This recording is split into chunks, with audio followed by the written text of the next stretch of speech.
Hi guys, how you doing? It's John Goyak, game changer and CEO of the Goyak Group.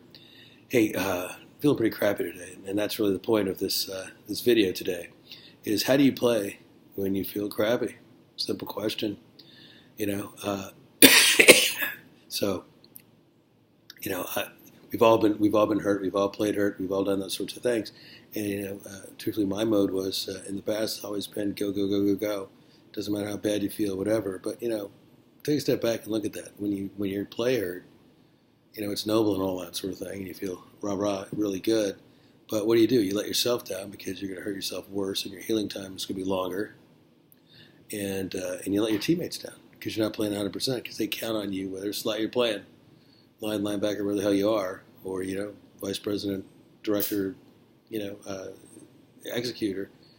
You got to be ready to go. So you own your space, you own yourself, and you own how you show up. That doesn't mean you puss out. That just means that you take a good accounting of where you are versus where you need to be. And by the way, that's what you do every day, right? I would hope. You wake up in the morning and you got some choices to make. If you just don't feel good because you're stressed out or whatever, that's here. You get a choice how to deal with that, man. We all have tools to go do that. If you're hurt, you have a choice to say, okay, I can try to work out some innovative ways to work out, or I can go harder at it and tear my hamstring worse. And, I've done that. I'm sure we've all done that sort of stuff. I mean, I remember running the 100-yard dash with a torn hamstring. There was no frigging way you're going to, A, win, B, heal, C, feel good anytime soon. So there are limits. And, as Clint Eastwood says, you got to know your limitations. But warriors and people who play the game and play full out raise their limitations games up, because it's not, oh, mommy, I've got a stomach ache, I don't want to can't go to school today. That's bullshit. That's pussy way out. We don't do that. What we do is we say, okay, here's what I can do, and how effective am I going to be? And it's about who shows up effectively, how much of you shows up, and and what you need to be able to accomplish to serve the mission, because it's all about the mission. I've been telling clients for years, I don't care about your products. I do. I love you, all that. I don't care about your processes and all that. It's about the mission. How does what you're doing serve the mission? I say all the time, you don't drag dead bodies into battle, man.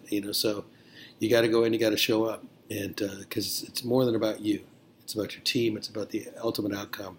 And when you start living a results-based life, you start living for your outcomes, you'll be able to gear and assess exactly how hard you have to play, exactly what you can do. And if you got to tap out, sometimes you just have to tap out, down for a day, get back in the game, play harder next time in. But if you don't give yourself adequate time to heal from either an emotional disaster, or financial disaster, or physical disaster, spiritual disaster, whatever it is, you're not going to be any good to anybody.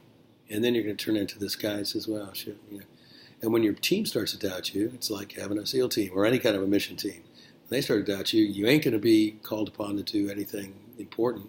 That's one thing. Secondly, they're going to be looking over their backs instead of looking down range, and that's bad for the whole team. So, so the message is, you own your space, you own your capacity, you own your performance, you own your self-assessment. And if you can't go today, then you don't go. But you do everything you can to get in the game tomorrow. You do it right, versus being able to put your hand up again tomorrow saying, yeah, boss, yeah, coach, I ran and ripped my hamstring again, or blew my knee out, or all the dumb shit I do. Not anymore, though, right? But anyway, you own you, and you own your space. And who shows up is an amazingly rich, little trivial phrase. It really is. You own your space. So when you walk into that space, if you're not 100% able to defend it, prosecute it, what's the point? You're wasting your time, you're wasting your team's time, and you're not going to get the victory you want.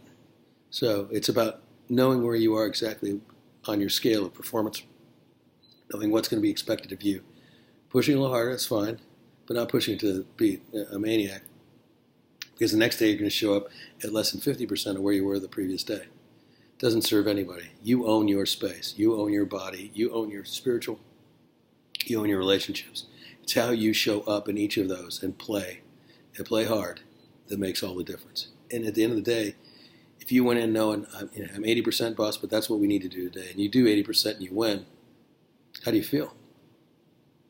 Pretty good. You're not on the. You feel better than going in and try to play at 110% and on the bench, strapped up in ice and ace bandages and stuff, which many of us have done many times, because we're We're in here instead of we're not in our whole being. So didn't mean to go this long because I didn't think I had that much voice. But anyway, just think about it, guys. And know I love you. And I'll talk to you tomorrow. This is Game Changer. John Goyak. Reframe your game. God bless and peace out, bro.